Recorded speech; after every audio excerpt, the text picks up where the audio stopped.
तुम्ही सांगितलं न सांगायच्या अगोदर आम्ही दिवाळीपासून आम्ही हे 4 उमेदवार म्हणून तुमच्या सर्वांच्या मार्गदर्शनाला आम्ही कामाला लागलो होतो आणि आम्हाला माहित होतं की दिघा जिंकणं एवढं सोपं नाही आणि विजय चौगुलेंनी शिवसेनेला हरवणं एवढं पण सोपं नाही.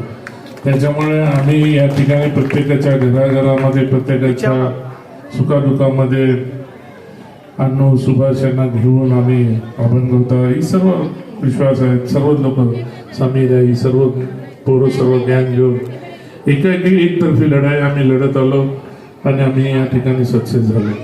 कारण इकडची लोक पण सुद्धा घाबरलेल्या स्थितीमध्ये होते की कोणी याच्याबरोबर फिरलं तर या बिल्डिंगचं पाण्याचं कनेक्शन कट करून टाकायचं, कोणी काय केलं तर मग त्याचं माणसं सांगून दुसरं. मागे एकदा तुम्ही ते 6 लोकांना काढलं होतं तेव्हा आपणच नवी मुंबई महानगरपालिकेमध्ये आयुक्त नव्हती पडकलात कुठल्या याच्यावरती तुम्ही काढल्यात. एवढ्या वर्ष 14-15 वर्ष त्यांनी सर्व्हिस केलेली होती. हे सर्व जण काम करत असताना आम्हाला माहित होतं की आम्हाला जिंकायचं. तुम्हाला आम्ही शब्द दिलेला होता की यावेळेस द्वारकानाथ भुईरेने आम्ही बोलत असताना, खासदार साहेब तुमच्याशी बोलत असताना आम्ही तुम्हाला कधी ते प्रचाराला सुद्धा नाही बोलवलं, द्वारकानाथला प्रचाराला बोलवलं. आमचं उद्दिष्ट होतं आम्ही प्रचार न करता घरोघरी प्रचार करायचा, आमचा तो उद्दिष्ट आमचा महत्वाचा होता. कुठे जाहीर सभा वगैरे कुठे गल्लीबोळात आम्ही बसलो नाही तर नाही, पण घराघरी जाऊन आम्ही तो हे केलं की आम्हाला आमचं टार्गेट हे करायचं होतं. साहेब आपल्याला महत्वाचं काम या ठिकाणी कोणी काय बोलत असेल पण ज्या वेळेस या सर्व या बिल्डिंगांना, मला वाटतं सर्वात जास्त बिल्डिंग ह्याच गल्लीमध्ये 99 बिल्डिंगांमध्ये सर्वात जास्त नोटीस आलेली ह्याच बिल्डिंग आहे. निवडणुकीच्या अगोदर सुद्धा नोटीस आल्या, त्यावेळेस सुद्धा शिंदे साहेबांनी आरोला फोन केला, तुम्ही फोन केला आरोला की बोले इलेक्शनच्या ह्याच्यात तुम्ही कोणाच्या सांगणार नोटीस काढली. या सर्व गोष्टी इथे घडत आल्या.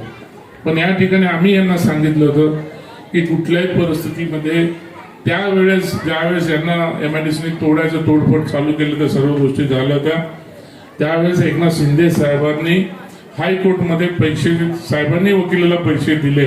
हर्षद बडबडे म्हणून आज आपल्या पॅनलला सौरभ बुटाला आणि हर्षद बडबडे या दिघ्याच्या केसमध्ये पॅनलवरती, त्या केसवरती हे दोघं ऑफिशियली त्या ठिकाणी सुप्रीम कोर्टपर्यंत त्यांनी लढाई लढली आणि ह्या बिल्डिंगांना आतापर्यंत स्टे मिळाला. आम्हाला या ठिकाणी तुम्ही खासदार 5 वर्ष ना, 10 वर्ष 15 वर्ष आपण खासदार इथे सत्ता ही आपली युतीचीच असेल. या ठिकाणी कोणाचा मायचा लाल हे करणं काढून नाही घेणार आहे. नगरपालिकेमध्ये सुद्धा आपण युती करायला बघत होतो, ठीक आहे काय गोष्टी झाल्या असतील त्याला काय म्हणजे जग जिंकल्यासारखा नाहीये. आपण पण या ठिकाणी ऑपोजिशन पण आपण आज 42 नगरसेवक 46 नगरसेवक आपल्या बरोबर आहेत. भविष्य काळात अजून सुद्धा येतील. पण साहेब आपल्याला या ठिकाणी एकच काम करायचं आहे, तर दिघाला पूर्णपणे ऑथोराइज करून द्यायचं आणि त्याच्यासाठी तुम्हाला आम्हाला सर्वांना प्रयत्न करायला लागणार. या ठिकाणी स्वतःचे साहेबांच्या माध्यमातून साहेब गृहनिर्माण मंत्री आहेत, उपमुख्यमंत्री तुम्ही खासदार आहेत या ठिकाणचे. मी तुम्हाला पत्र दिलेलंच आहे, सिडको आणि नगरपालिकेला घेऊन MIDCला घेऊन एक मीटिंग लावा. कारण आता दिघा रेल्वे स्टेशन आहे, भविष्यामध्ये या झोपडपट्ट्या काढायच्या अगोदर त्या झोपडपट्ट्यांचं डेव्हलपमेंट कसं होईल, त्या झोपडपट्ट्या SR मध्ये जाता येतील का क्लस्टर करता येईल, या माध्यमातून सर्व झोपडपट्टीमध्ये मोठ्यात मोठी जागा प्रत्येकाला कशी भेटेल, ज्याचं घर खाली एक आहे वर एक आहे त्यांना घर कसं भेटेल, याच्यासाठी आपल्याला सर्वांना प्रयत्न करायला लागणार आहे. आणि या ठिकाणी या सर्व लोकांना आपण आश्वासन दिलेलंच आहे. पुढच्या महिन्यामध्ये आता तुमचं अधिवेशन संपेलच. या अधिवेशन संपल्यानंतर आम्ही आता ईश्वरनगरला पण एक आता मोठी मीटिंग, महिलांची मीटिंग स्पेसिफिक लागणार आहे.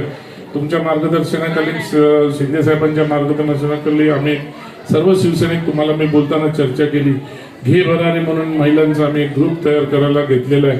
आणि प्रत्येक महिन्याला एक 100 ग्रुपच्या महिलांना ज्या खरोखरच चांगल्या पद्धतीने आपलं बोलतात का बचत गट नाही, हा आपला शिवसेनेचा आणि शिंदे साहेबांचा आपला लाडक्या बहिणींचा गट म्हणून घे भरारी म्हणून आपण त्याला देऊन आपण चालू करतोय.